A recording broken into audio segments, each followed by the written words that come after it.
Bonjour à tous, aujourd'hui on se retrouve pour faire le débrief du Classico Real-Barça, plutôt le débrief de l'humiliation du Barça envers le Real. Du coup, on s'attendait à un grand Classico avec deux grandes équipes qui étaient donc le Real qui accueillait le Barça. Le Barça, on avait mis 4 face au Bayern en Ligue des Champions à Montjuïc. Et 5, le match juste avant face à Séville, ça a fait 5-1 contre Séville et 4-1 contre le Barça. Donc ils étaient sur une période où ils avaient marqué 9 buts pour 2 concédés. Donc c'était vraiment pas mal avant d'affronter le Real. Et le Real avait, avant ce match-là, fait la remontada contre le Borussia Dortmund en Ligue des Champions. Ils étaient menés 0-2 à la mi-temps. Et puis ils avaient gagné 5-2 en marquant 5 buts en 35 minutes, avec notamment le triplé de Vinicius. On s'en rappelle, je pense, tous. Bref, avant que cette vidéo ne commence réellement, n'hésitez pas à vous abonner, à liker, à commenter et à partager. Ça permettrait à la chaîne de se faire mieux référencer. Et du coup, comme ça, je pourrais peut-être atteindre les 1000 abonnés plus facilement. Merci de vous abonner, de liker, de commenter et de partager. Ça ferait plaisir. Du coup, voilà. Donc maintenant, on va passer au débrief. Ça va se faire en plutôt 3 parties. Ça va se faire. On va d'abord faire la première mi-temps. Ça sera assez court, vu qu'il n'y aura pas beaucoup de choses à dire. Ensuite, il va y avoir la deuxième mi-temps, puis le fonctionnement de jeu et les résultats en fin de match. Voilà. Enfin, les résultats, les conséquences de ce match, pardon. Donc, voilà. Donc, pour commencer la première mi-temps, on va commencer par ça, bien sûr. La première mi-temps était plutôt à l'avantage du Real de Madrid, avec notamment 2 buts de Kylian Mbappé qui ont été refusés par la suite par le VAR pour des hors-jeux.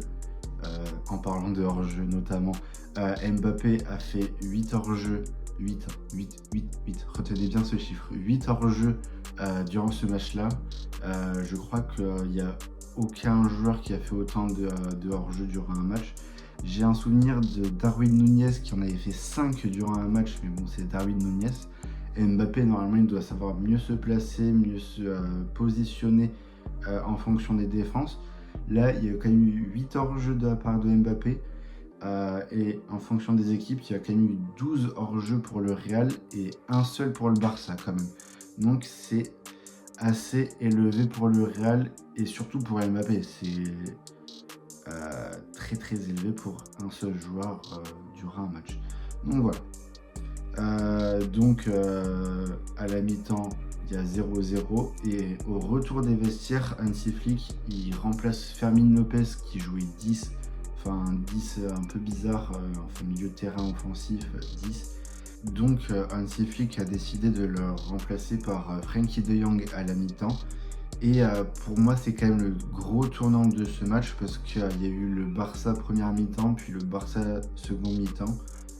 Et donc, Frenkie de Jong a mené des phases offensives et un fonctionnement de jeu que Fermín López n'avait pas forcément apporté parce qu'il est encore jeune. C'est encore un jeune joueur qui doit apprendre.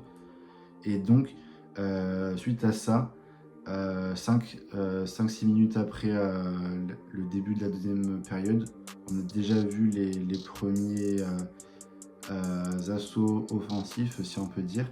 Et donc, notamment, le doublé de Robert Lewandowski qui arrive à la 53e et 55e minute avec de très bons jeux d'aspiration des joueurs offensifs, notamment Lamine Yamal sur le premier but qui attire les défenses et du coup Robert Lewandowski se retrouve tout seul couvert par c'est Ferland Mendy je crois à gauche.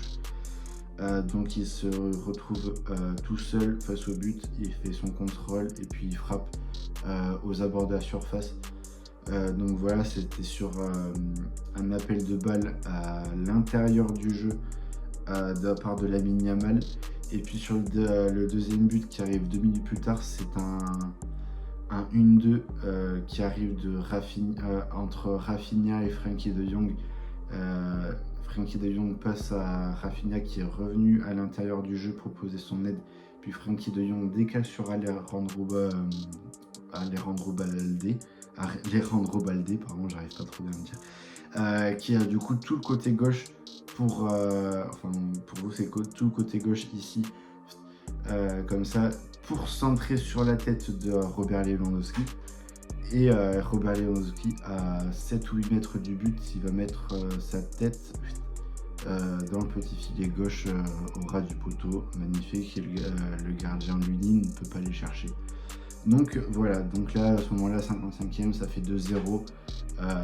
On sait que, sachant que c'est pas le Real, que c'est le Real en face et qu'ils ont le prime time à eux à partir de la 70e et que c'est à ce moment-là qu'ils vont réagir, on se dit c'est pas encore fait, même si après il va quand même avoir les buts rapides qui vont arriver assez rapidement de la part de Lamine Yamal en premier qui en contre-attaque se décale sur son pied droit, allume la lucarne, la place sous la barre d'un tir cataclysmique qui passe juste en dessous de la barre du pied droit.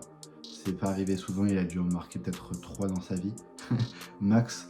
Je crois que c'était d'ailleurs l'un des premiers parce qu'il avait dit en interview juste après que justement il gardait ce pied droit pour surprendre ses adversaires. À retrouver l'interview, mais je sais qu'il a fait cette interview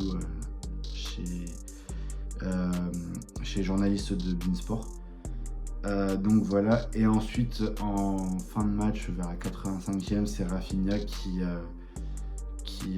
tue limite qui humilie le Real pour le 4e but, le but du 4-0 d'une contre-attaque d'une longue passe, et puis en 1 contre 1 face à Lunin, il va faire un petit lob que c'est Lucas, je sais plus si c'est Lucas Vazquez ou Fran Garcia qui essaie de la récupérer dans la cage, mais il est trop court donc il peut pas la récupérer. Du coup voilà, le Real s'incline 4-0 sur ce match-là, sur ce Classico, et donc le Real malheureusement déçoit et du coup perd ce match. Ils sont à 6 points derrière, sachant qu'avec les buts marqués, les différences de buts, c'est plus 7 points parce que le Barça a marqué 37 buts en Liga.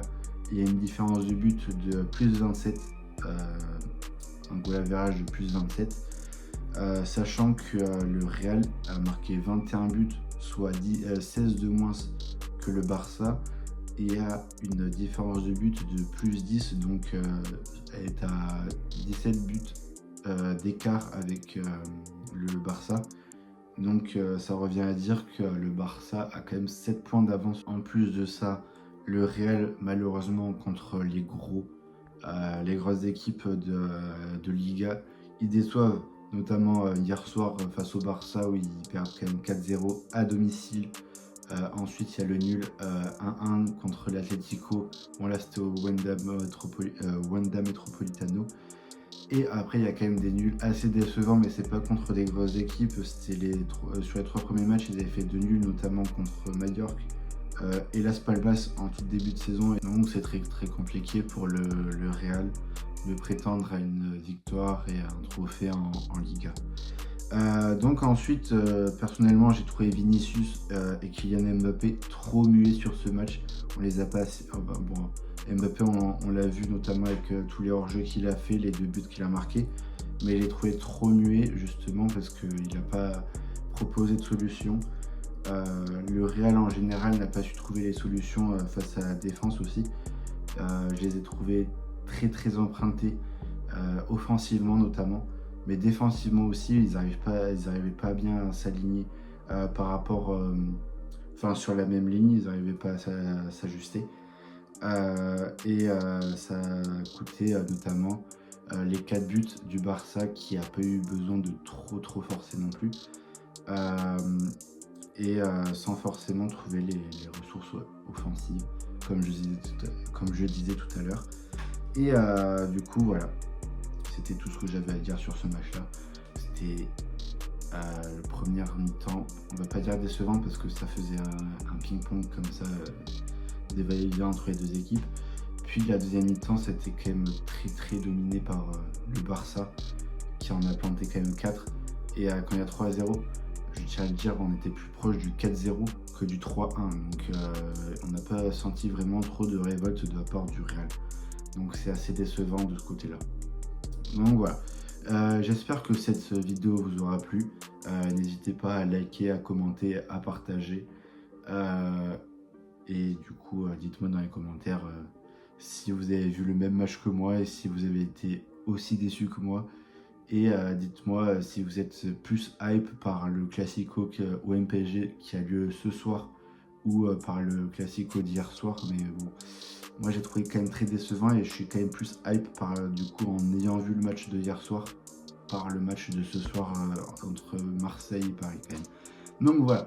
Je vous dis du coup sans doute à demain où je ferai un débrief entre Marseille et le Paris Saint-Germain. Du coup voilà. Salut!